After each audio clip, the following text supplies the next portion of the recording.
Nagsimula ang lahat sa isang lote na halos di mo iisiping matitirhan ng tao. Sa gilid ng sapa, putikan kapag tag-ulan at malutong ang lupa kapag tag-init. Iyon ang naipundar kong una, hindi bahay kundi lupa lang. Isang kapirasong lupa na ang iba'y tatawaging walang kwenta. Pero para sa akin, iyon ang binhi ng lahat ng pangarap ko. Hindi ko malilimutan ang araw na yon. Magkakasama pa kami noon ng asawa kong si Elmer at ako'y bagong buntis pa lamang kay Marco. Ang pera ko ay kulang pa sa kalahati ng hinihingi ng may-ari, pero nakipagkasundo ako. Bawat buwan, magbabayad ako, kahit gaano kaliit, basta hindi mabawi ng iba ang lupang iyon. Sayang naman kung mapupunta pa sa iba, sabi ko noon kay Elmer. Napakamot lang siya sa ulo. Bahala ka, Rosa. Basta ako, susuporta lang. Si Elmer ay hindi kagaya ng ibang lalaki noon na pangarap ay agad magkabahay na sementado o magarang sasakyan. Siya'y simpleng tao.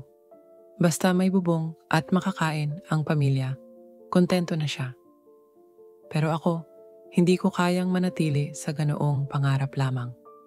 Hindi dahil sa ambisyosa ako, kundi dahil may anak kaming paparating. Alam kong kailangan kong bigyan ng matibay na pundasyon hindi lang sa pisikal na bahay, kundi sa buhay na tatahakin niya. Ang kahirapan ay parang kadena. Kapag hindi mo pinutol, magpapatuloy ito sa susunod na henerasyon. Lumipas ang ilang buwan, nagkabuo kami ng maliit na kubo. Yero ang bubong, kawayan ang dingding.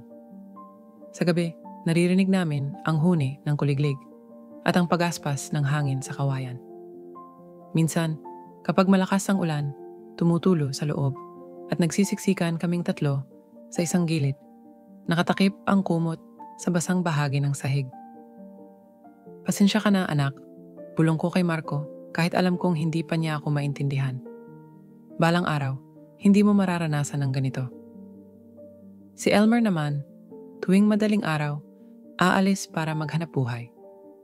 Ako'y naglalaba sa ilog, nagpapalinis ng bakuran ng mayayaman, o di kaya'y nag-aalaga ng mga bata. Kahit buntis ako, hindi ko tinigilan ang pagkayod. Hindi dahil gusto ko lang kumita, kundi dahil alam kong kung titigil ako, walang ibang aasahan. Sa mga panahong iyon, walang sinumang kamag-anak ang nag-abot ng tulong. Ang pamilyang akala ko'y sasalo sa amin, nagsipaglayuan. Ang sabi nila, pinili mo yan, Rosa, bahala ka sa buhay mo.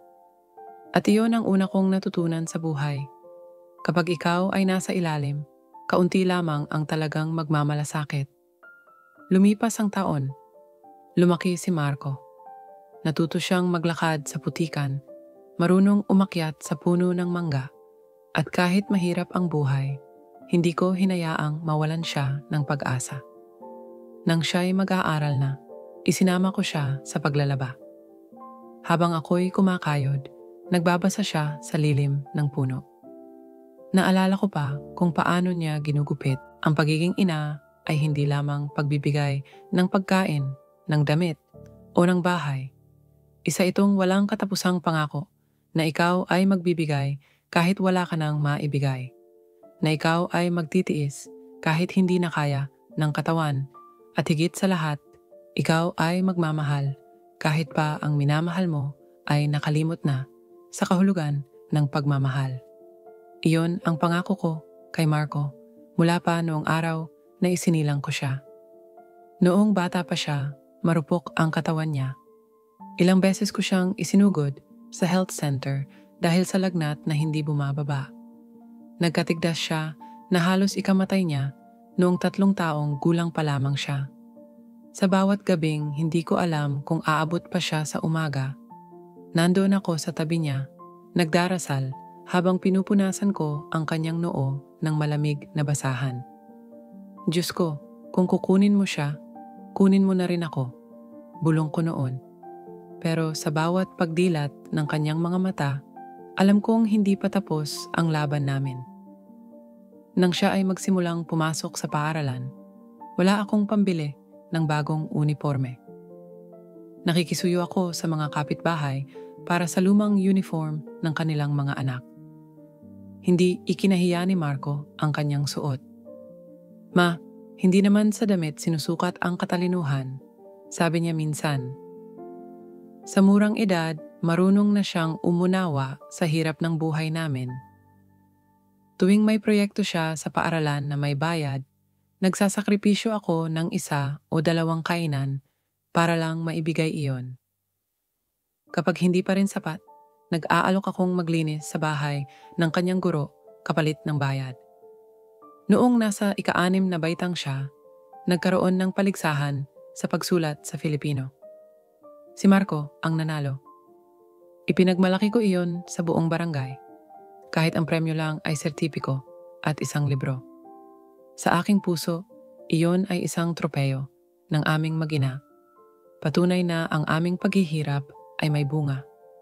Sa bawat tagumpay niya, pakiramdam ko'y nababawasan ang bigat sa aking balikat. Ngunit sa likod ng bawat ngiti at tagumpay, may mga gabi ring puno ng pangamba. Minsan, hindi ko alam kung paano ko mababayaran ang kuryente. Minsan, iniisip ko kung kailan mauubos ang ipon ko at kung kakayanin pa naming tapusin ang taon. Ngunit kahit kailan, hindi ko ipinakita ang takot ko kay Marco. Para sa kanya, ako ang pader na hindi kayang gibain ng unos. Ako ang ilaw sa gabi ng kanyang mga pangarap. Noong siya'y pumasok sa high school, lalo siyang naging masipag. Nakita ko kung paano niya ginugol ang kanyang oras sa pag-aaral. Hindi siya lumalabas para maglaro. Ang mga kamay niyang dati sanay humawak ng laruan. Natuto ng humawak ng libro at lapis ng buong husay. Nang sabihin niyang gusto niyang maging engineer, parang nabunutan ako ng tinik. Makakamit mo yan, anak, sabi ko. Kahit mahirapan ako, hindi kita pababayaan. At mahirap nga ang naging daan. Naalala ko pa ang gabing iyon. Magtatakip silim na at ang langit ay kulay kahel na may halong abo. Ang mga ibon ay unti-unti nang nagpapahinga sa kanilang mga pugad habang ang hangin ay may dalang lamig ng darating na gabi. Nakaupo ako sa lumang silyang gawa sa kahoy sa balkonahe. Pinagmamasdan ang aking bakuran. Ang mga halaman kong ilang beses nang muntik mamatay tuwing tagtuyot ay muli na namang sumibol. Isang senyales para sa akin na sa kabila ng hirap, may bagong simula pa rin. Lumapit si Marco. Suot niya ang puting polo na lagi niyang isinusuot tuwing may trabaho. Noon pa man, kahit simple lang ang kanyang kasuotan, ramdam ko na may mataas siyang pangarap. Ma, sabi niya, may gusto akong pag-usapan. Umupo siya sa tabi ko at sa unang pagkakataon sa matagal na panahon, naramdaman kong muli ang anak kong minsang nagtanong kung paano gumagana ang mga bituin. Tungkol saan, anak? Tanong ko. Plano naming ni Clarice na magsimula ng sariling pamilya. Gusto naming magkaroon ng anak sa loob ng susunod na taon. Pero hindi sapat ang kita ko para makabili ng sariling bahay ngayon. Ma, iniisip ko kung pwede bang ilipat mo na sa pangalan ko ang bahay natin para hindi ko na kailangang magrenta para makapag-umpisa kami. Natahimik ako. Ang bahay na ito ay hindi lamang simpleng istruktura. Sa bawat pader nito ay naroon ang pawis ko, ang mga gabing hindi ako natulog para makalikom ng sapat na pera sa pagpapagawa. Ang mga araw na isinakripisyo ko ang sarili kong kaligayahan para lang matuloy ang pagpapaaral sa kanya. Ngunit siya ang anak ko.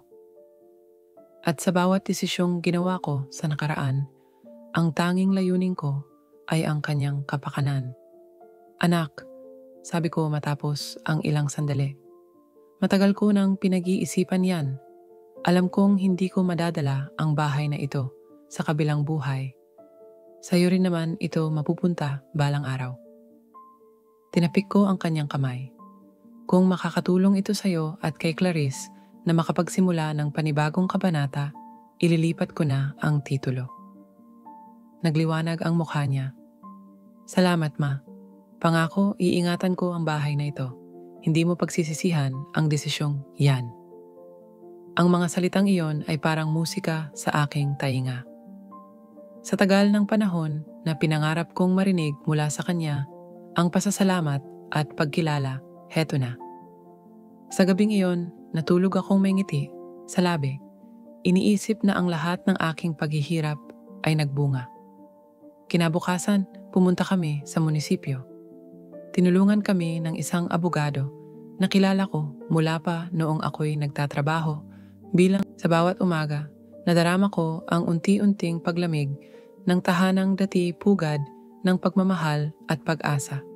Hindi ko alam kung paano nagsimula ang pagbabago, kung anong araw o oras, pero dahan-dahan, parang usok na pumapasok sa maliit na siwang, tinabunan nito ang dating init ng aming pamilya. Si Marco, ang batang minsang humawak sa aking kamay tuwing natatakot siya sa dilim. Ngayoy bihira na akong tingnan sa mata.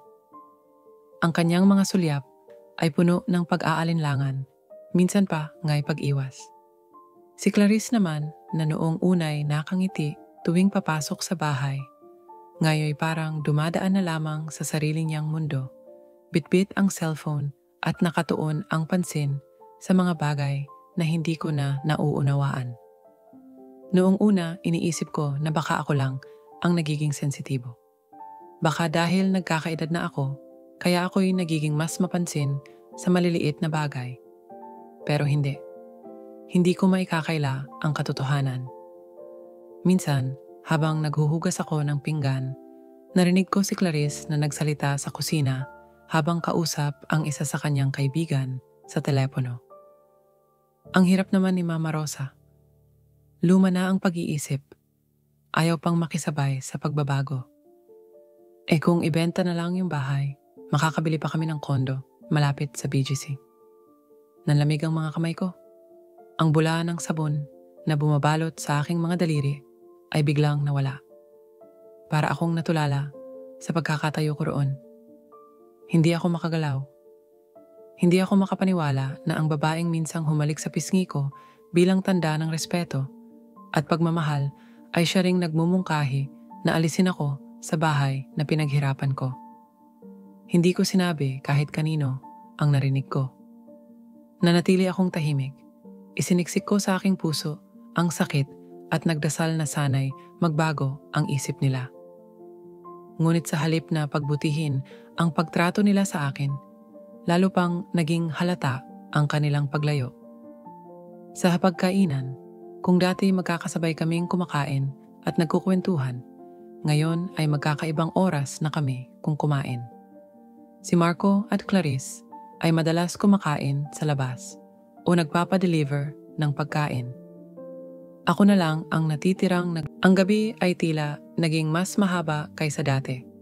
Ang katahimikan sa bahay ay hindi na katulad ng dati. Hindi ito ang tahimik na nagbibigay ng kapayapaan.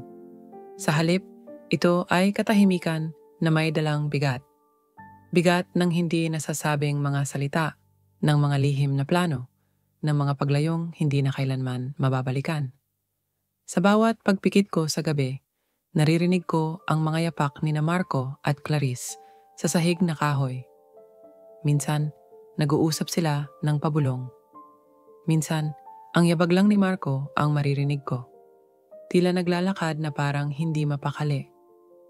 Hindi ko na kailangang marinig ang bawat salita upang maintindihan ang nilalaman ng kanilang mga pag-uusap. Ramdam ko na ang bawat hakbang nila ay hakbang palayo sa akin.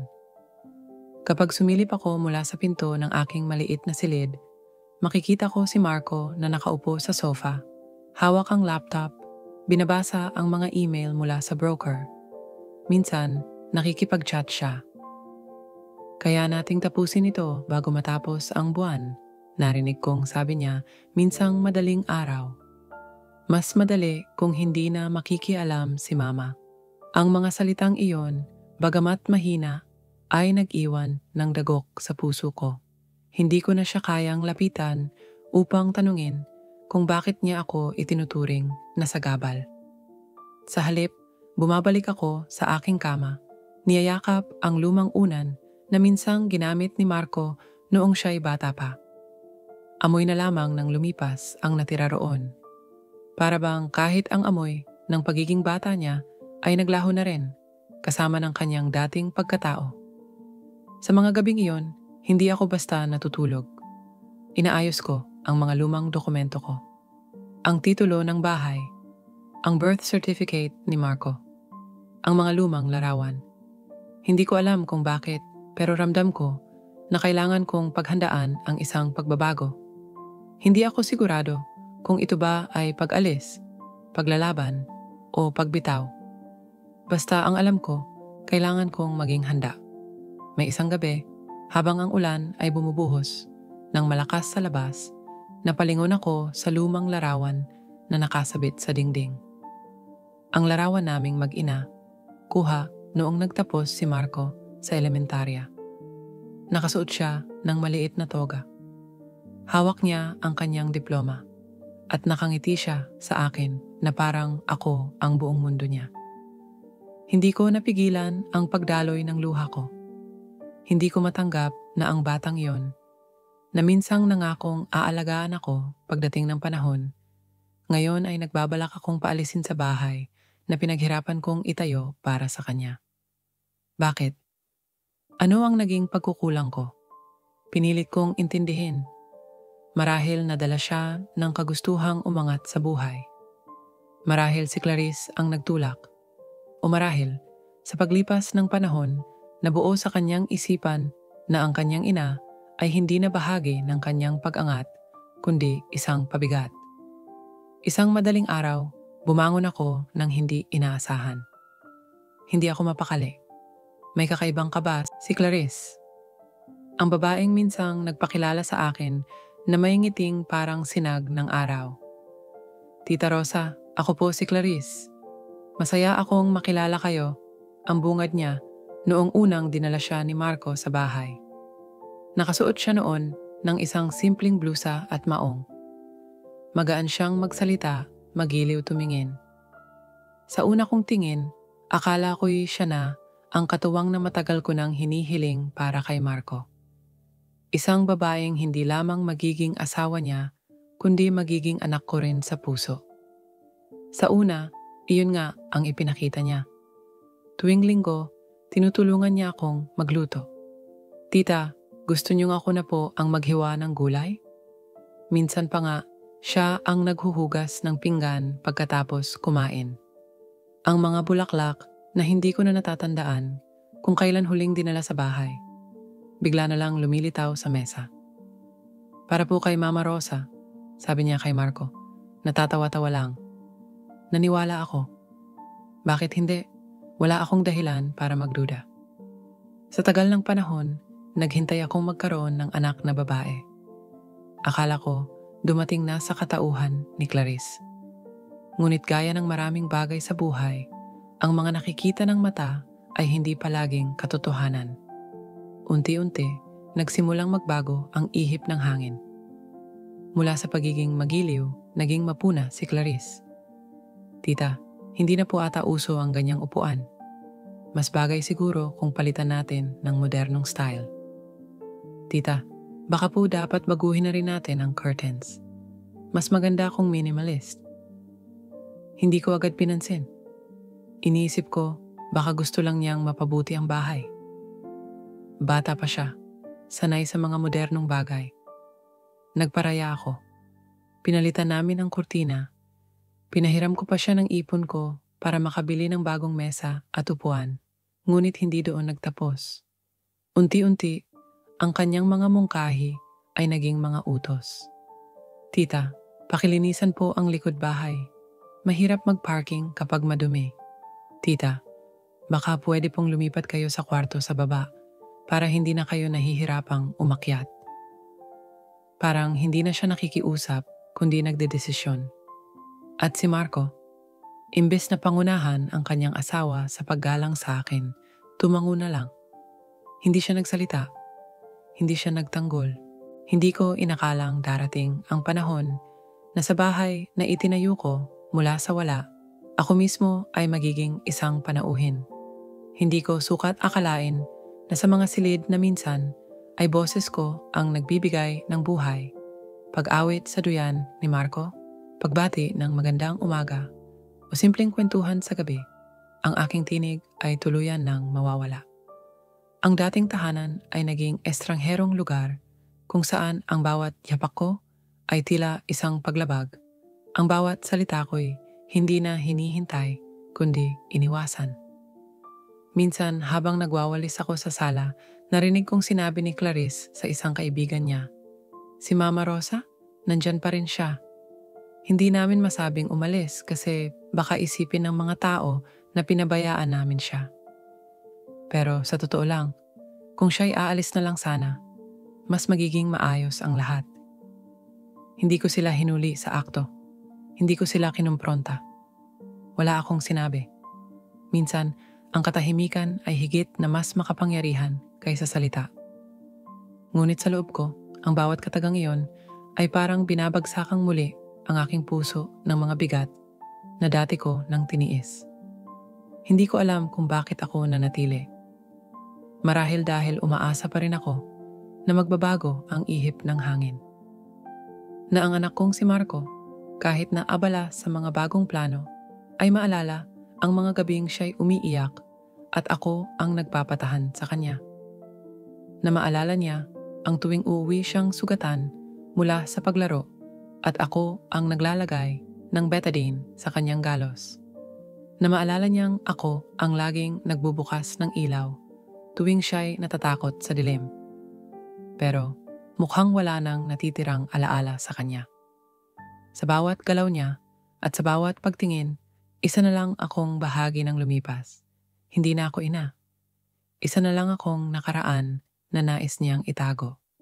Sa mga sumunod na linggo, ang kwarto ko ay lumipat mula sa dating maluwang na silid sa ikalawang palapag papunta sa maliit na kwarto sa gilid ng kusina.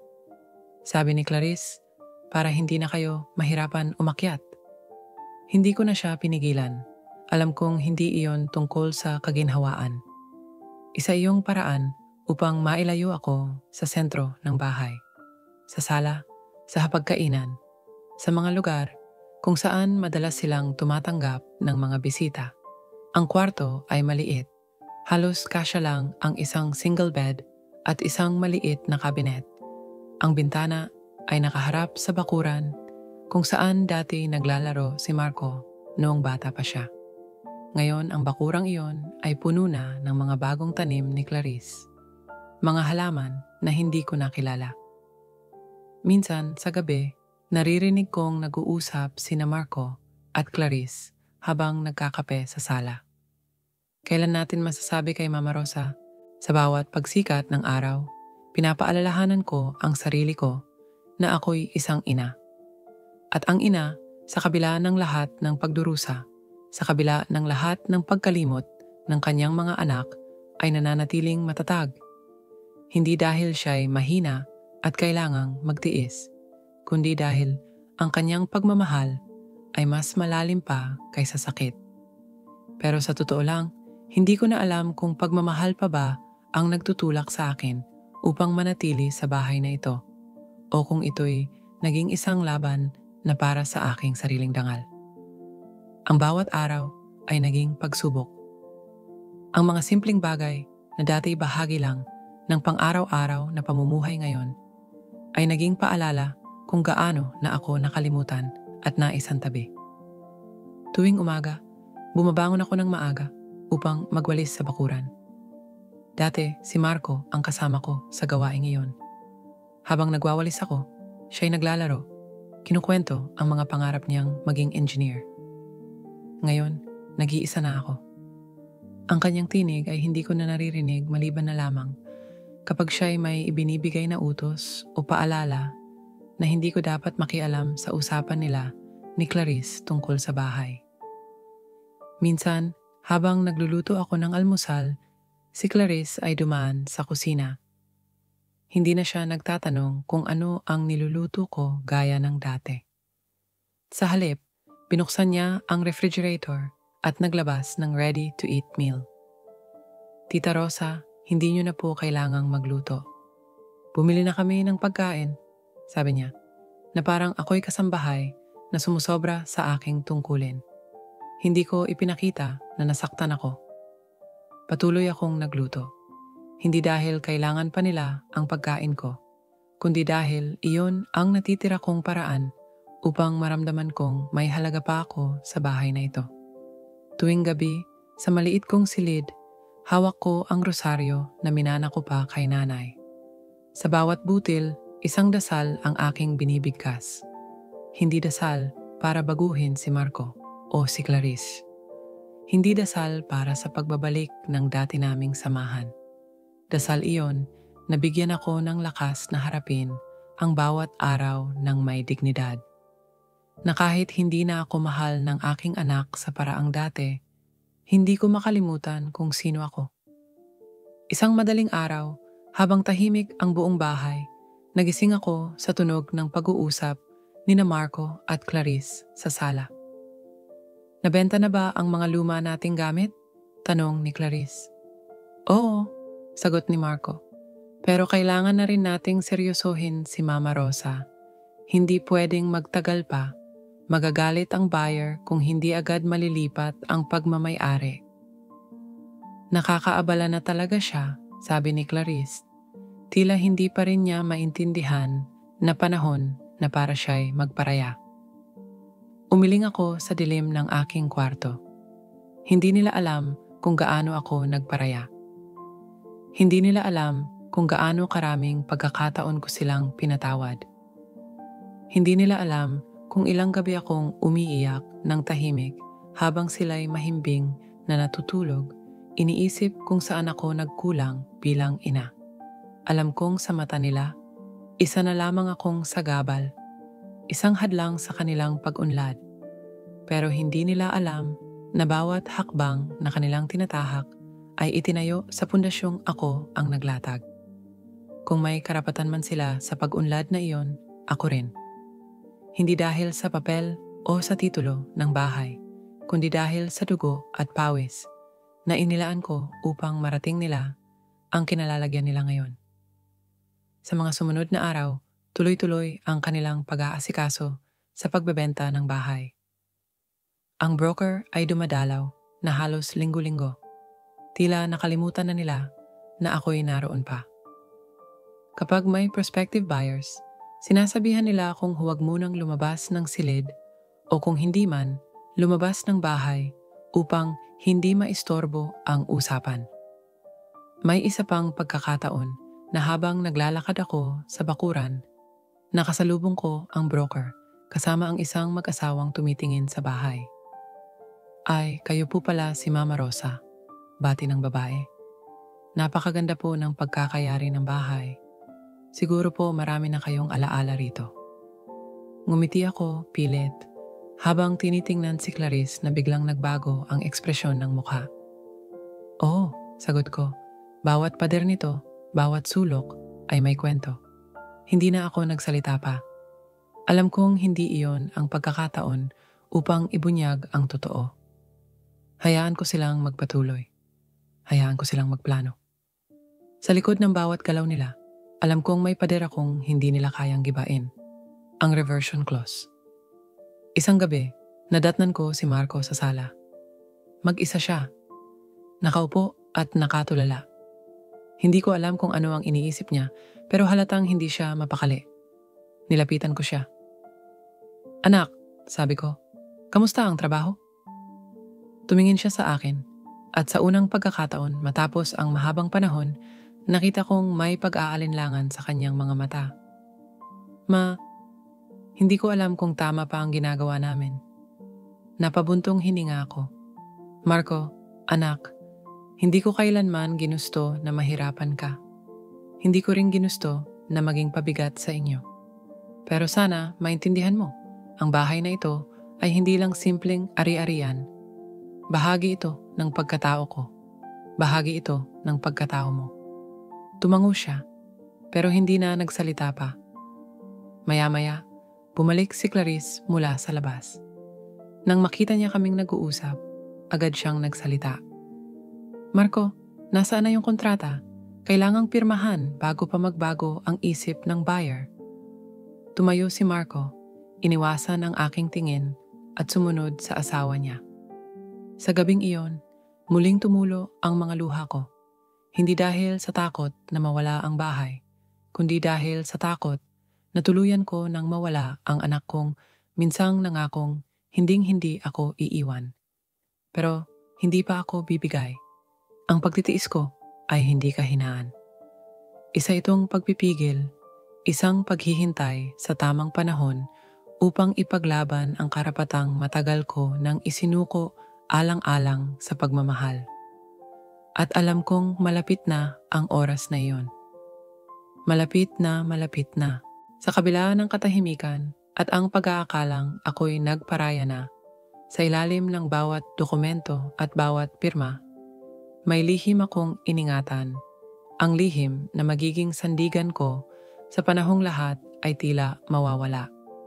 Hindi ko iyon isinuko kahit pa sa harap ng mga sulyap ng pagkadismaya ni Marco o sa malamig na salita ni Clarice. Hindi ko kailanman binanggit ang reversion clause na idinagdag namin ni Attorney Ramirez sa titulo ng bahay, isang kasunduang isinulat hindi dahil sa kawalan ng tiwala, kundi dahil sa pag-unawa kung paano nagbabago ang tao sa paglipas ng panahon. Ang lihim na iyon ang nagsilbing tanggulan ko. Isang hapon, habang abala sina Marco at Clarice sa pag-aayos ng mga papeles, kasama ang broker, pumasok ako sa aking silid. Binuksan ko ang lumang baul na nakatago sa ilalim ng aking kama. Sa loob nito, nakabalot ang makapal na envelope kung saan nakasilid ang orihinal na kopya ng titulo, ang kasunduan ng reversion clause, at ang liham na isinulat ni Attorney Ramirez na nagpapaliwanag ng legal na bigat ng kasunduan. Binasa ko muli ang bawat linya. Sa ilalim ng batas, kung ang ari-arian ay ililipat, ipagbibili o gagamitin bilang kolateral, nang walang pahintulot ng orihinal na nagbigay, ang lahat ng karapatan ay babalik sa nagbigay o sa kanyang hinirang na tagapagmana. Malinaw. Walang pag-aalinlangan. Hindi nila ito maibebenta nang hindi ako pumapayag. Sa bawat gabing nagdaraan, habang naririnig ko ang kanilang pag-uusap kung paano nila ibebenta ang bahay, kung gaano kalaki ang kikitain nila, at kung paano nila ito gagamitin upang makapagsimula ng mas maginhawang buhay sa ibang lugar. Tahimik akong nakikinig. Hindi ko sila sinaway. Hindi ko ipinakita na alam ko ang balak nila. Pinili kong maghintay. Pinili kong hayaang matutunan nila sa mahirap na paraan na hindi nila ako basta-basta maitataboy. Isang madaling araw, habang nakaupo ako sa gilid ng kama, dumating ang mensahe mula kay Attorney Ramirez. Tita Rosa, may nakapila ng transfer request sa Register of Deeds. Pero huwag kayong mag-alala. Hindi ito tatanggapin nang walang inyong pirma at pahintulot. Pinikit ko ang aking mga mata. Ang pagod ng mga nakaraang linggo ay bumigat sa aking balikat. Pero sa wakas, nakita ko ang sinag ng liwanag. Ang plano nilang pagbebenta ay umabot na sa puntong hindi na nila kayang itago. Kinabukasan, habang nakaupo ako sa maliit na sala, lumapit si Marco. May hawak siyang dokumento. Ma, simula niya, may kailangan po kayong pirmahan. Alam ko na kung ano yon bago pa niya ipakita. Isang pahina ng deed of sale kung saan ako ang nakalistang nagsasang-ayon sa bentahan. Malumanay akong ngumiti. Anong klaseng dokumento ito, anak? Ma, pirmahan niyo na lang po para hindi na tayo magkaabala pa. Siguro naman po naiintindihan ninyo na ito ang pinakamabuti para sa lahat. Mapapalitan ang bahay ng bago. Hindi niyo na po kailangang mag-alala sa maintenance. Napatingin ako kay Clarice na nakatayo sa likuran niya, ang mukha'y puno ng pag-aasam. Parang siya ang mas sabik sa pagbenta kaysa kay Marco. Hindi mo ba ako tatanungin kung ano ang nasa loob ng isip ko bago mo ito iniabot? tanong ko. Nagkibit balikat si Marco. Ma, huwag na po tayong magpatumpik-tumpik. Kung may problema po kayo, sabihin niyo na ngayon. Huminga ako ng malalim. Kinuha ko ang dokumento mula sa kanyang kamay at tiniklop ko iyon. Marco, sabi ko, hindi ko pipirmahan ito. Hindi ko ito kailanman pipirmahan. Namutla si Clarice. Ano pong ibig niyong sabihin? Itong bahay, sagot ko, ay may reversion clause na nilagdaan natin noon pa man. Hindi niyo pwedeng ibenta ito nang hindi ko pinapayagan. Kahit anong gawin ninyo, babalik at babalik ang pagmamay-ari sa akin kung itutuloy ninyo ang bentahan. Napatingin si Marco kay Clarice. Ano? May clause sa titulo. Paliwanag ko. Hindi ito basta-basta maililipat. Tinulungan ako ni Attorney Ramirez noon. Akala niyo ba'y basta ko lang isinuko ang lahat? Ginawa ko ito hindi dahil wala akong tiwala, kundi dahil alam kong darating ang panahon na malalagay sa pagsubok ang ating pamilya. Hindi agad nakapagsalita si Marco. Si Clarice, sa kabilang banda, ay nagngit-ngit. Hindi niyo ba naiisip na ito'y para sa ikabubuti ng lahat? Kung hindi niyo kami tutulungan, kayo ang magiging dahilan ng pagkakagulo sa pamilya. Napangiti ako, ngunit hindi iyon ngiti ng pangungutya. Isa yung ngiti ng inang matagal nang naghanda para sa ganitong sandali. Kung may sino mang dahilan ng pagkakagulo, hindi ako iyon. Pinaglaban ko ang bahay na ito para kay Marco, hindi para pagkakitaan ng kung sino. Tatawagin ko ang abogado, sigaw ni Clarice. Ipapawalang bisa natin ang kasunduan. Subukan nyo, sagot ko. Handa akong humarap sa hukuman kung kinakailangan. At kapag nangyari iyon, lahat ng ginawa ninyong paglalabas ng pera, pag-aasikaso ng bentahan, at panlilin lang ay lalabas sa mata ng batas. Tumayo ako. Sa unang pagkakataon, sa napakahabang panahon, naramdaman kong muli ang lakas sa aking mga binti. Hindi ako ang matandang ina na akala nila'y kaya nilang itulak-tulak. Ang bahay na ito ay hindi lang simento at kahoy, sabi ko. Ito ang pinagsama-samang pawis, luha at pangarap. At hindi ko hahayaang ang mga iyon ay mapunta sa kamay ng mga taong hindi kayang magbigay galang. Tahimik si Marco. Nakayuko, hindi ko alam kung iyon ay dahil sa hiya o sa pagkabigla. Pero sa mga matang iyon, sa wakas, nakita ko ang bakas ng batang minsang nangako sa akin na hindi niya ako iiwan. Mahina niyang sabi. Hindi ko akalaing ginawa mo ito. Tama ka, hindi mo alam, sagot ko. Dahil masyado kang naging abala sa pag-abot ng bagong pangarap na nakalimutan mong may mga pangarap tayong mag-ina na nauna pa sa lahat. Lumapit ako sa kanya at marahang hinawakan ang kanyang kamay. Anak, hindi pa huli ang lahat. Pero kung pipilitin ninyong ibenta ang bahay na ito, hindi ako magpaparaya. Hindi na ngayon. Wala ni isang salita si Clarice. Sa mga mata niya, nakita ko ang pagkatanto na ang kanyang mga plano ay nauwi sa wala. At sa sandaling iyon, sa wakas, napatunayan ko sa aking sarili. Ang pagtitiis ng isang ina ay hindi kahinaan. Isa itong anyo ng lakas. Lakas na nagmumula hindi sa galit o paghihigante, kundi sa pagmamahal na marunong lumaban kapag ito'y inaabuso. At ang lihim na iyon, ang lihim ng reversion clause, ang naging sagisag ng aking hindi matitinag na dignidad. Ang tahimik na gabi, pagkatapos ng pagharap ko kay Marco at Clarice, ay tila isang unos na panandaliang tumigil, ngunit alam kong hindi iyon ang katapusan ng kanilang mga plano. Sa mukha ni Clarice, hindi ko nakita ang pagsisisi. Sa halip, nakita ko ang pag-iisip, ang pagbuo ng panibagong hakbang, ang paglalatag ng bagong estratehiya. Ang mga taong sanay makuha ang gusto nila ay hindi madaling sumusuko. At kilala ko ang uri ni Clarice. Kung hindi siya makaraan sa pinto, hahanap siya ng bintana Ilang araw akong hindi kinausap ng mag-asawa. Parang naging multo ako sa sariling bahay. Hindi nila ako pinansin, hindi ako kinibo kahit sa hapagkainan. Tuwing umaga, naghahanda pa rin ako ng almusal. Isang ugaling hindi ko mabitawan kahit hindi nila ito kinakain.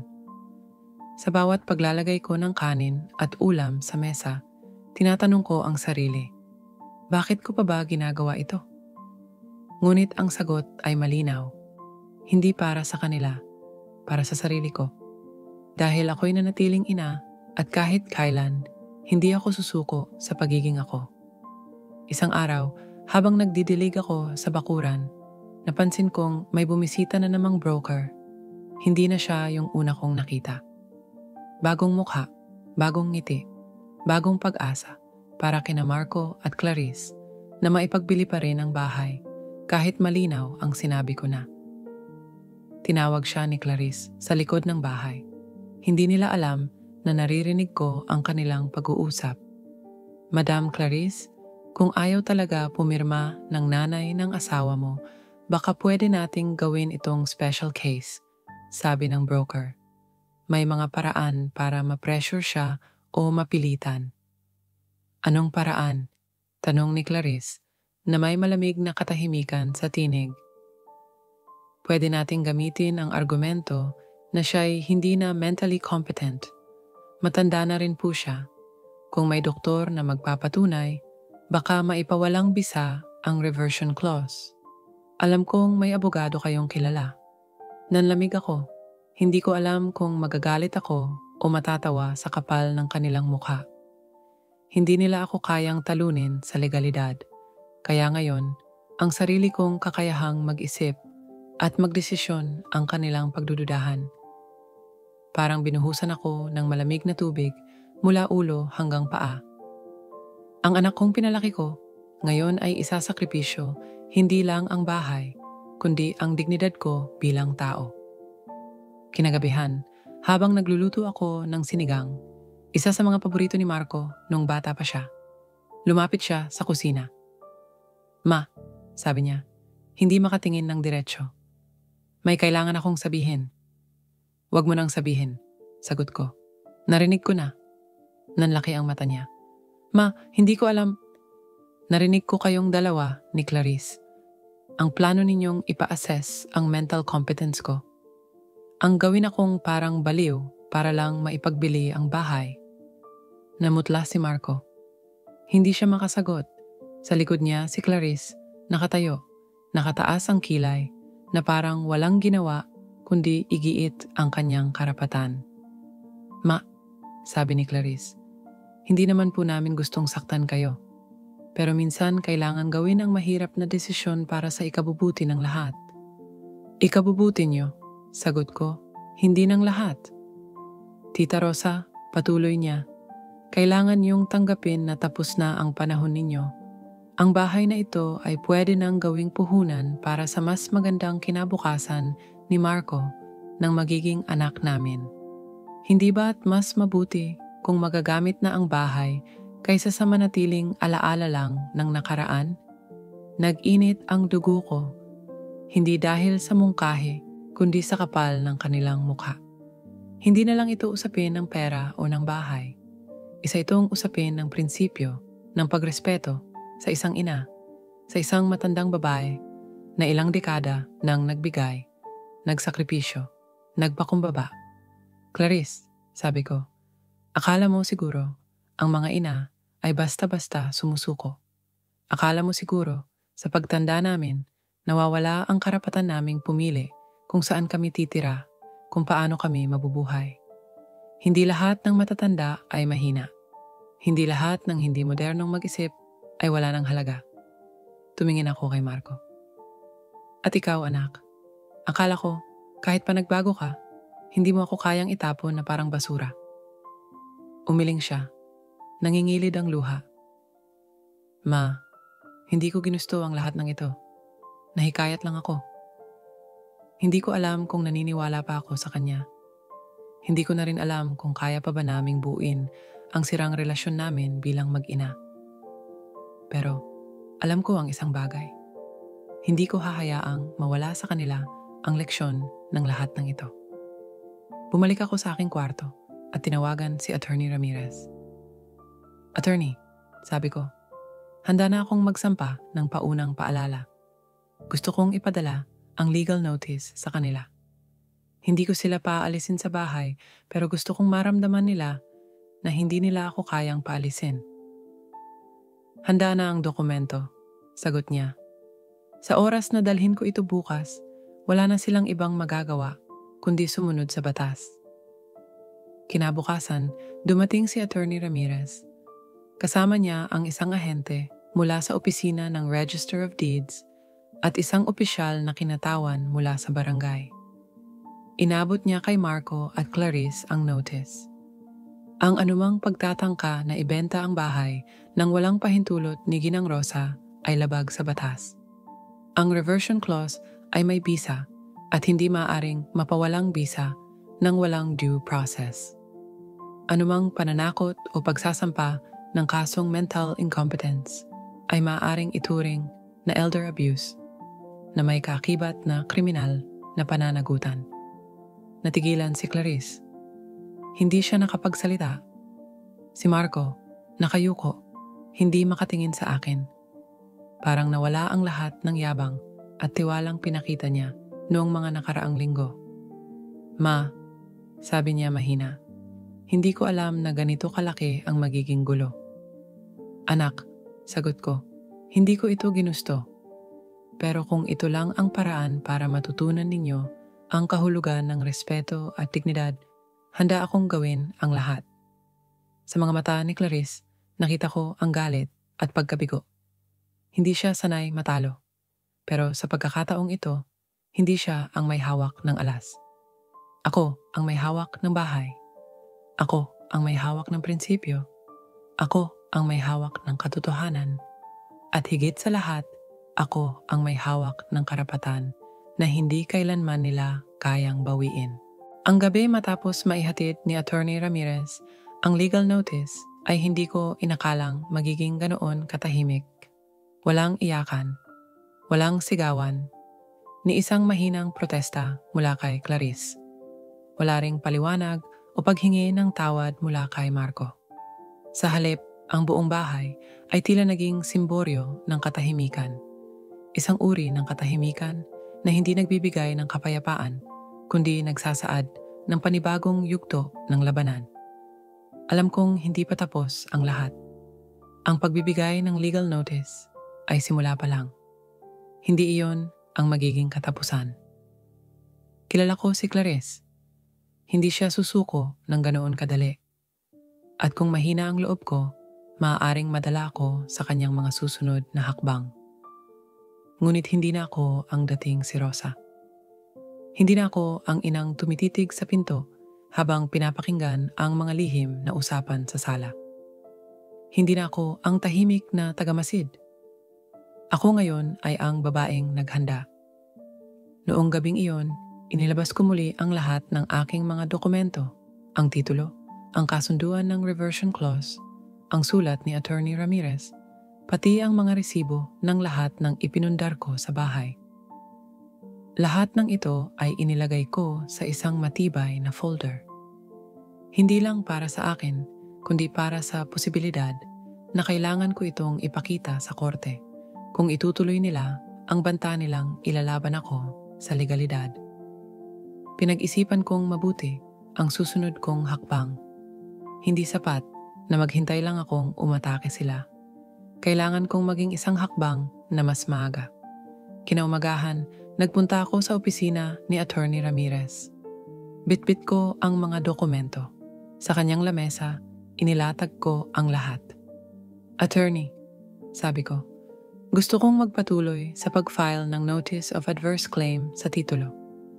Para kahit sinong buyer na lalapit, agad nilang malalaman na may legal issue ang bahay. Hindi nila pwedeng sabihin na hindi sila naabisuhan." Tumango si Attorney Ramirez. "Napakatalino ng hakbang niyo, Tita Rosa. Kapag nailagay natin ang adverse claim, matatakot ang kahit sinong broker o buyer na pumasok sa kahit anong kasunduan.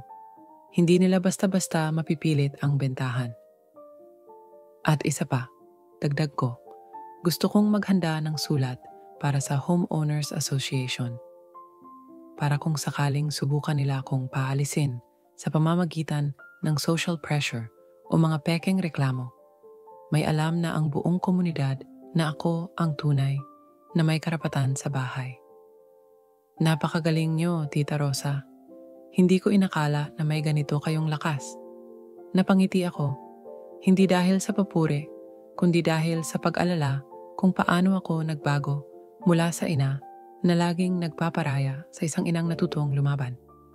Sa loob ng isang linggo, naisagawa namin ang lahat. Naipasok ang Notice of Adverse Claim sa Register of Deeds. Naipadala ang sulat sa Homeowners Association. At pinayuhan ko rin ang aking kapitbahay, si Aling Nena, na isang leader sa barangay tungkol sa sitwasyon ko. Hindi para humingi ng awa, kundi para maghanda kung sakaling magpakalat ng tsismis sina Clarice upang dungisan ang pangalan ko. Habang ginagawa ko ang lahat ng ito, tila nagiging mas tahimik ang bahay. Si Clarice ay bihira nang lumabas ng kwarto. Si Marco naman, tuwing umuuwi, diretso sa silid nila. Wala nang usapan tungkol sa bentahan, wala na ring mga bisitang broker. Pero hindi ako nagpakampante.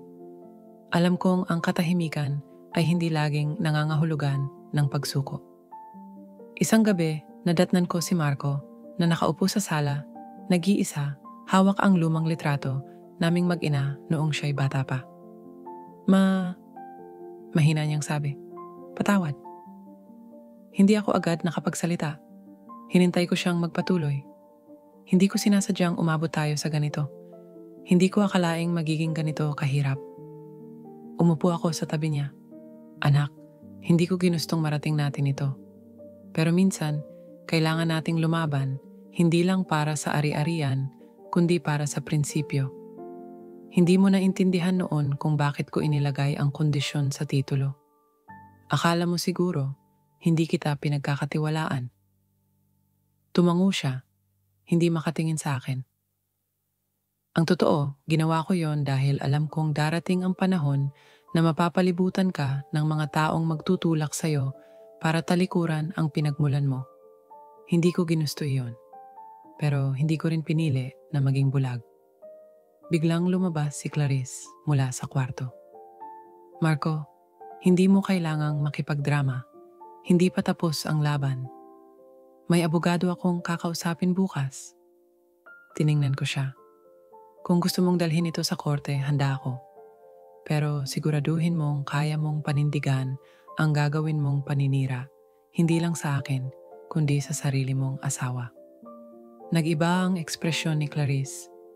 Sa unang pagkakataon, nakita ko ang takot sa kanyang mga mata. Hindi siya sanay na may humaharap sa kanya ng ganito katatag. Lumapit ako sa kanya. "Clarice, hindi ko kayo kinakalaban dahil galit ako. Lumalaban ako dahil may karapatan akong magdesisyon kung saan ako tatanda. Hindi ko kayo tinuturing na kaaway, pero kung pipilitin ninyong agawin sa akin ang tahanang ito, magiging kaaway ninyo ako sa mata ng batas." Umiling si Clarice. "Hindi mo naiintindihan. Kailangan namin ng pera." Kala ko, matapos ang lahat, ang legal notice, ang pagpapaalam ko sa kanila ng katotohanang hindi nila ako basta-basta mapapaalis, ay matatahimik na ang lahat. Na sa wakas, mauunawaan nila na ang laban ko ay hindi laban ng isang matigas na matanda, kundi isang ina na ipinaglalaban ang natitira niyang dangal. Pero nagkamali ako. Kung hindi sila makakilos sa labas ng batas, gagamit sila ng ibang paraan.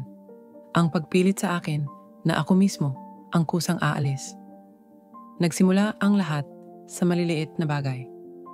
Ang kanin sa kaldero na dati laging iniiwan para sa akin, biglang nauubos.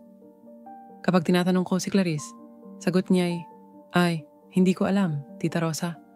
Siguro kinain ng aso. Hindi ba't may pusa ka rin na kung saan-saan kumakain?" Nauwi sa hindi pagsagot sa tuwing magsasalita ako. Kapag nagtatanong ako kung anong plano nila sa bahay, hindi ako pinapansin. Ang mga silya at mesa na dati nasa sala ay inililipat sa sulok, tipong hindi na ako makaupo sa tuwing may mga bisita.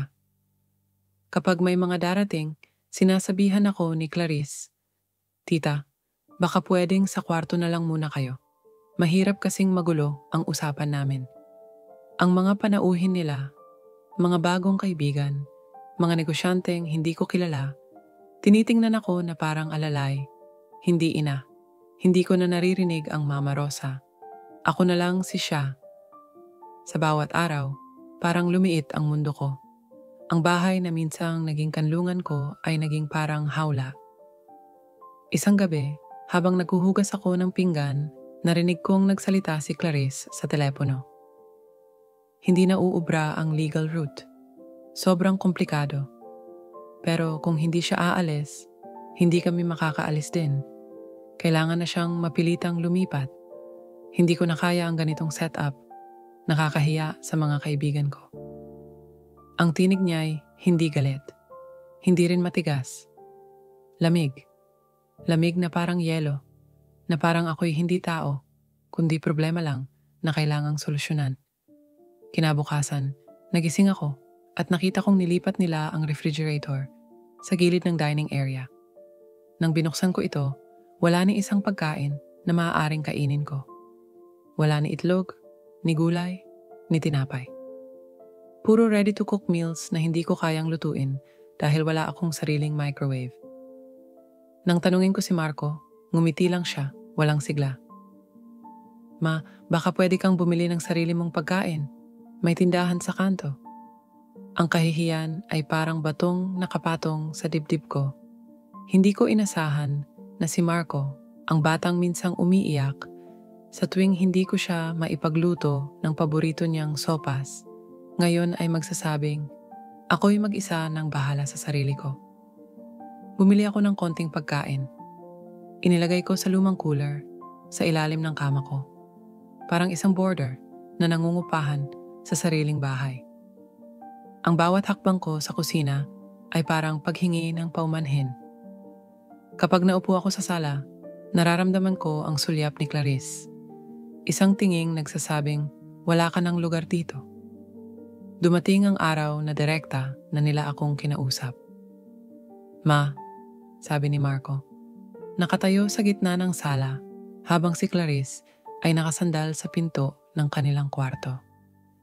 "May nakita kaming apartment malapit kina Tito Fred. Murang renta. Baka gusto mong lumipat doon. Tutulungan ka naming maglipat." Parang nawala ang hangin sa dibdib ko. "Kung hindi mo pa kayang magdesisyon," dagdag ni Clarice, "baka pwede muna tayong maghanap ng temporary na matitirhan mo. Para hindi ka masyadong naiistorbo dito." Napatitig ako sa anak ko. Ang mukhang minsan ay naging tahanan ng mga pangarap ko.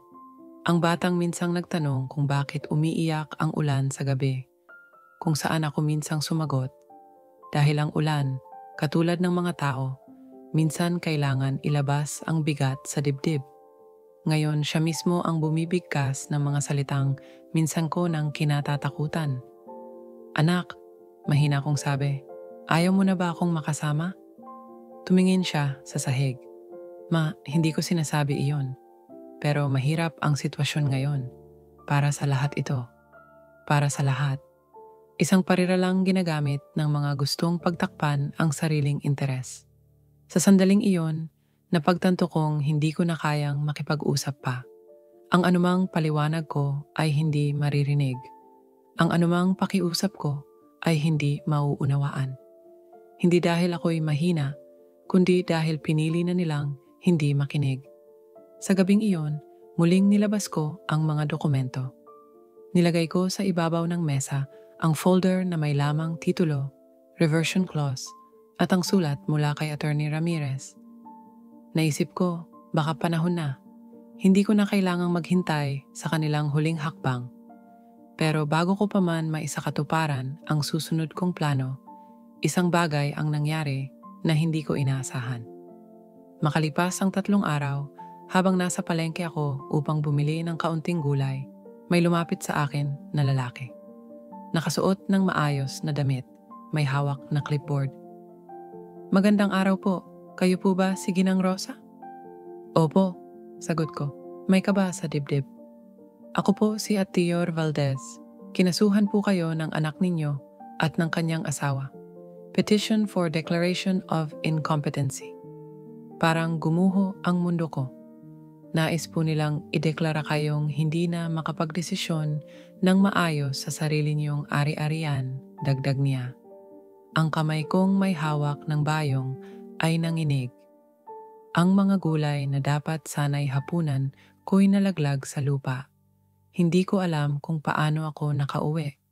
Hindi ko alam kung paano ako nakapasok sa bahay. Basta't ang alam ko, may sugat na namuo sa puso ko na hindi na kayang pagalingin ng kahit anong salita o paghingi ng tawad. Ang anak kong pinalaki ko, minahal ko, pinrotektahan ko. Ngayon, siya ang nagbaba ng pinakamabigat na hatol. Ako mismo ang kanyang itinulak, hindi lang palabas ng bahay, kundi palabas ng sarili kong buhay. Ang araw na iyon, ang araw na dala ko sa dibdib ang kasong isinampa ng sarili kong anak, ay parang pinakamabigat na yugto ng buhay ko. Hindi na ito simpleng pagtatalo sa loob ng bahay.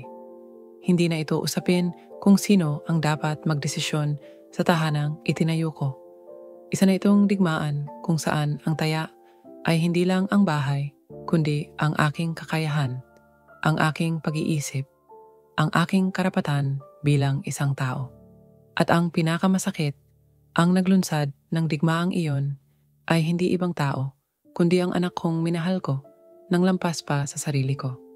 Bumalik ako kay Attorney Ramirez. Bitbit ko ang folder ng lahat ng mahahalagang dokumento. Ang titulo, ang kasunduan ng reversion clause, ang sulat mula sa Homeowners Association, at ang paunawa na ipinadala namin kay Marco at Clarice. Sa pagpasok ko sa kanyang opisina, halos hindi ako makapaglakad sa bigat ng nararamdaman ko.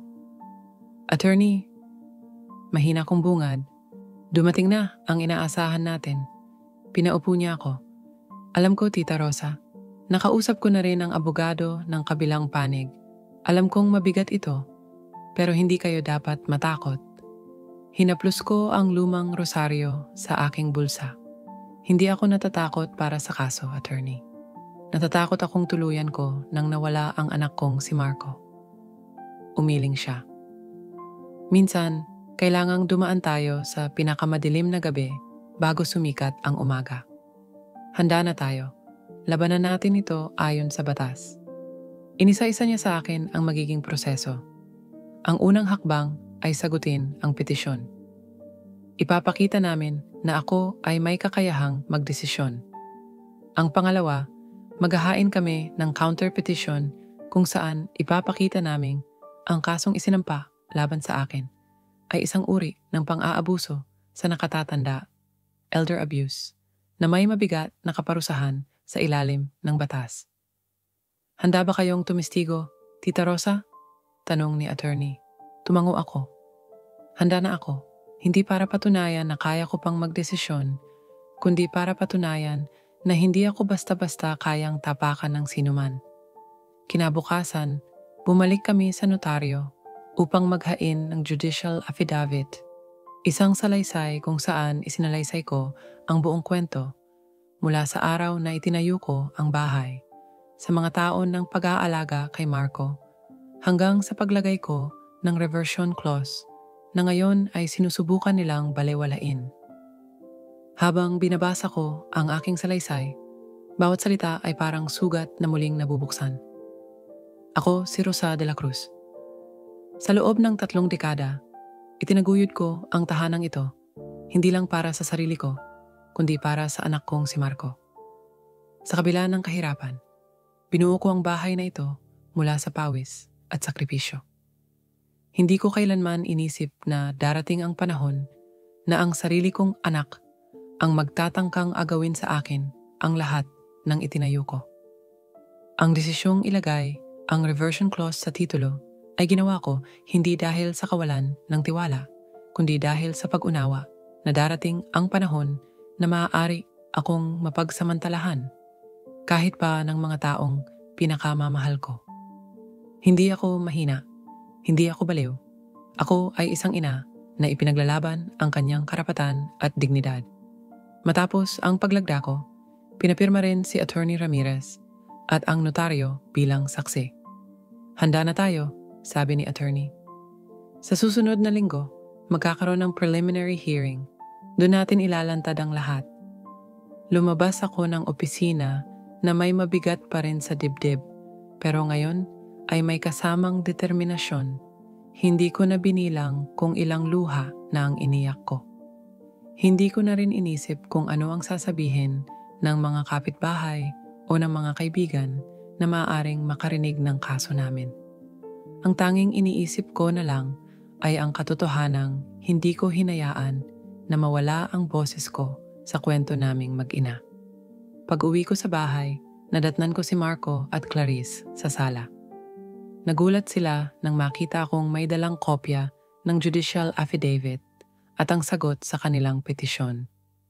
Hindi ako aalis, mariin kong sabi. Hindi niyo ako mapapaalis, hindi niyo ako matatakot. At kung itutuloy ninyo ang kaso, handa akong ilantad ang lahat. Hindi lang sa korte, kundi sa buong komunidad. Si Clarice, galit ang mukha. Hindi mo naiintindihan kung ano ang sinasabi mo. Ikaw ang hindi nakakaintindi, Clarice, sagot ko. Ang tingin niyo sa akin ay matanda na, mahina, at walang laban. Pero hindi niyo naiintindihan na ang pinakamatibay na lakas ay hindi nakikita sa lakas ng katawan, kundi sa lakas ng paninindigan. Tumingin ako kay Marco.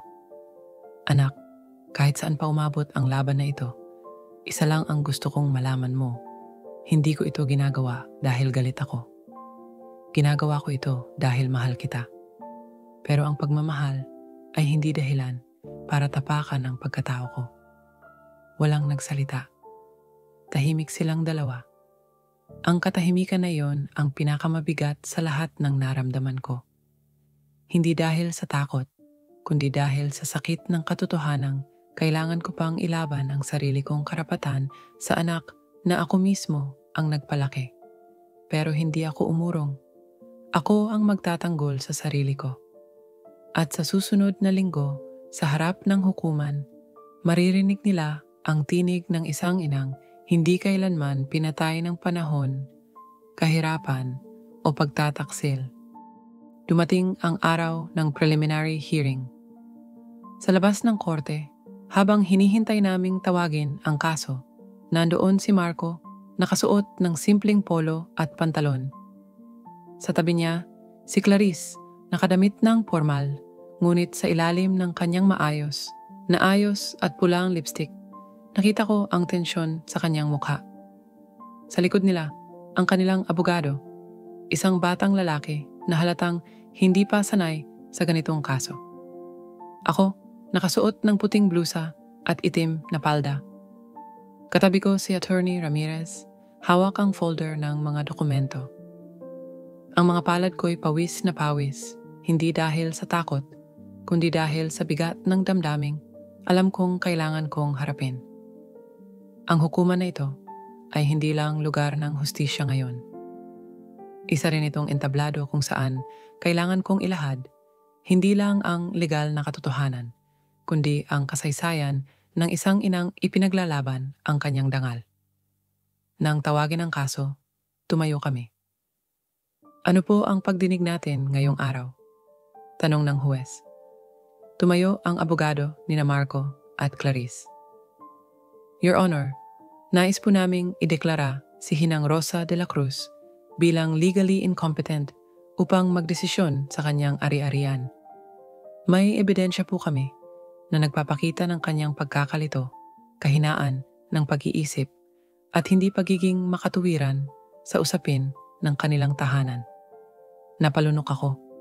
Alam kong kasinungalingan iyon. Pero kailangan kong marinig mula sa kanilang bibig upang maintindihan kung hanggang saan ang kaya nilang gawin. May sagot ba ang kabilang panig? Tanong muli ng huwes. Tumayo si Attorney Ramirez. Your Honor, hindi lamang kami may sagot. May daladala rin po kaming ebidensya at mga testigo na magpapatunay na si Ginang Rosa ay hindi lamang may kakayahang magdesisyon kundi naging biktima ng pagtatangka sa kanyang karapatan ng mismong anak at manugang niya. Nais din po naming ihain ang counter petition para sa elder abuse. Napalingon si Marco. Sa unang pagkakataon, nakita ko sa kanyang mukha ang tunay na pagkagulat. Elder abuse? Bulong niya. Nagpatuloy si Attorney Ramirez. Your Honor, narito ang judicial affidavit ni Ginang Rosa, ang orihinal na titulo ng bahay na may reversion clause, ang notice of adverse claim, pati na rin ang sulat mula sa Homeowners Association na sumusuporta sa kanyang legal na karapatan. Tumango ang huwes. Ihain ang mga dokumento. Habang inaabot ng aking abogado ang folder, nakita kong nanginginig ang kamay ni Clarice. Hindi ko alam kung dahil sa galit o sa kaba. Ang kaninang kumpiyansa niya ay parang nawala na. Sa bawat papel na isinusumite namin, isa-isang nababasag ang mga plano niya. May testigo po kami mula sa barangay, dagdag ni Attorney Ramirez, na magpapatunay na si Ginang Rosa ay maayos na nakakapagdesisyon at naging aktibong miyembro ng komunidad hanggang ngayon. Narito rin po ang doktor na sumuri sa kanya at nagbigay ng medical certificate na nagsasabing siya ay nasa wastong pag-iisip. Lumapit si Dr. Sevilla, ang doktor na tumingin sa akin 2 linggo bago ang pagdinig. Your Honor, sabi niya, bilang psychiatrist at geriatric specialist, nagpapatunay ako na si Ginang Rosa ay nasa tamang pag-iisip at kayang magdesisyon ng malinaw para sa kanyang sarili. Si Marco, tulala. Hindi ko alam na nagpatingin ka sa doktor, ma. Ngumiti ako. Dahil hindi ko kailangan ng pahintulot ninyo para patunayan ang sarili ko. Your Honor, patuloy ni Attorney Ramirez, ang kasong isinampa laban sa kanya ay hindi lamang walang basehan, kundi maituturing na pagsasamantala sa nakatatanda na may kaakibat na parusang kriminal. Napatingin si Clarice sa abogado nila na halatang hindi inaasahan ang ganitong depensa. Tumayo ang huwes. Sa liwanag ng mga ebidensyang iniharap at sa testimonya ng doktor, ang petisyon nina Marco de la Cruz at Clarice de la Cruz upang ideklara ang incompetency ni Ginang Rosa ay pansamantalang tinatanggihan. Magpapatuloy ang pagdinig para sa counterpetition ng elder abuse. Si Clarice, maputlang maputla. Si Marco, hindi makatingin sa akin. Paglabas ng korte, hinabol ako ni Marco. Ma, sabi niya, nanginginig ang tinig. Hindi ko alam na ganito ang mangyayari. Akala ko'y madali lang. Akala ko makakatulong lang kami sa isa't isa. Tumingin ako sa kanya. Ang akala mong pagtulong ay pag-alis ng karapatan ko, anak. Hindi iyon pagmamahal. Iyon ay pagsasamantala. Si Clarice, bulong niya. Siya ang nagudyok. Akala ko tama ang ginagawa. Sa wakas, narating namin ang dulo ng mahabang paglalakbay. Isang landas na binuo ng pawis, luha, at hindi mabilang na gabi ng kalungkutan at pag-asa. Isang buwan makalipas ang pagdinig, natanggap namin ang pinal na desisyon ng hukuman. Ibinasura ang petisyon ni Marco at Clarice na ideklara akong incompetent at itinuloy ang counter-petition para sa elder abuse. Ayon sa desisyon, ang reversion clause sa titulo ay may bisa at hindi maaaring baliwalain. Anumang pagtatangkang ibenta ang bahay nang walang pahintulot ko ay ilegal at may kaakibat na parusang kriminal. Noong araw na iyon, habang binabasa ko ang resolusyon, hindi ko maiwasang mapaluha. Hindi dahil sa tagumpay, kundi dahil sa wakas, narinig ng mundo ang tinig ko. Ang tinig ng isang inang matagal nang binabaliwala. Pagbalik ko sa bahay, wala na si Clarice. Ayon sa mga kapitbahay, umalis siya 2 araw matapos ang pagdinig. Bitbit ang ilang maleta at ang sasakyang minsan ay ipinagmamalaki niya sa akin. Wala siyang iniwang sulat, wala siyang paliwanag, wala ring paalam. Si Marco, naiwan. Nakaupo siya sa sala, katulad ng dati, ngunit ibang-iba na ang kaniyang anyo. Hindi na siya ang lalaking puno ng yabang at kumpiyansa. Siya na ngayon ay isang anak na napagtanto ang bigat ng kanyang mga kasalanan. Ma, mahina niyang sabi, kung tatanggapin mo pa ako, gusto kong manatili rito. Hindi bilang may-ari ng bahay, bilang anak mo. Napatingin ako sa kanya. Sa loob ng maraming buwan, ilang ulit kong tinanong sa sarili ko kung makakaya ko pa bang patawarin siya. Ang sakit, ang pagtataksil, ang pagtalikod, lahat iyon ay parang sugat na ayaw maghilom. Ngunit sa mata ng isang ina, ang sugat, gaano man kalalim, ay kaya pa ring paghilumin ng pag-ibig. Tumango ako. Anak, ang bahay na ito ay itinayo ko hindi para ipamana sa papel, kundi para maging tahanan natin. Hindi mo kailangang humingi ng permiso para manatili rito, pero kailangan mong panagutan ang mga ginawa mo. Tinanggap niya ang bawat salita ko. Nangako siyang tutulong sa pagbabayad sa mga gastos sa kaso, sa pagkukumpuni ng mga nasira sa bahay noong panahon ng kaguluhan, at higit sa lahat, sa pagbabalik ng paggalang na matagal nang nawala. Muling bumalik ang mga araw na sabay kaming nag-aalmusal. Simple lang, itlog, sinangag, at kape. Pero sa bawat kain namin, dama ko ang unti-unting pagbabalik ng samahan naming mag-ina. Hindi kasing bilis ng paglipas ng oras ang paghilom ng sugat, pero ang mahalaga, nagsimula na kaming maghilom. Nagdesisyon akong huwag nang ituloy ang kasong kriminal laban kay Marco. Pero laban kay Clarice, ipinagpatuloy namin ni Attorney Ramirez ang proseso. Hindi dahil sa galit, kundi dahil kailangang may managot. Kailangang matutunan ng mga taong tulad niya na hindi pwedeng balewalain ang karapatan ng matatanda.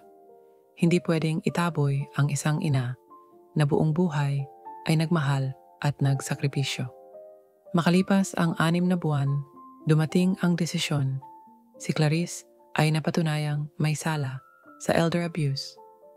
Pinagbawalan siyang lapitan ako o ang aking ari-arian at pinatawan ng community service sa isang bahay ampunan para sa matatanda. Sa tingin ko, iyon ang nararapat. Doon niya makikita kung gaano kahalaga ang paggalang sa mga taong itinuring niyang hadlang. Isang gabi, habang nakaupo ako sa balkonahe, pinagmamasdan ko ang mga bituin. Katabi ko si Marco, tahimik na umiinom ng kape. Ma, wika niya, salamat sa hindi pagsuko. Kung hindi, baka tuluyan akong naging tao na hindi ko na makikilala ang sarili ko. Hinawakan ko ang kanyang kamay. Anak, minsan kailangan ipaglaban ang sarili, hindi lang para sa atin, kundi para maituro sa iba kung paano rin nila ipaglalaban ang tama. Huminga ako ng malalim. Ang hangin ng gabi ay malamig, ngunit presko. Parang bagong simula. Sa wakas, ang bahay na itinayo ko ay muling naging tahanan. Hindi ito perpekto. Hindi ito marangya. Pero ito'y puno ng panibagong pag-asa. Hindi ko alam kung hanggang kailan ko pa makakasama si Marco. Ang buhay ay maikli. Pero ang mahalaga, bago pa man ako mawala, naitama ko ang mali. Naituro ko sa anak ko ang leksyon na hindi kayang ituro ng paaralan o ng pera. Ang leksyon ng dangal, paggalang, at pagmamahal na hindi nagsasakripisyo ng sariling pagkatao. At iyon ang aking tunay na pagpapalaya. Hindi ko pinalaya ang bahay. Hindi ko pinalaya ang anak ko. Mula sa responsibilidad, pinalaya ko ang sarili ko mula sa takot, sa kahihiyan, sa pag-aakalang wala akong boses. Sa wakas, malaya na ako.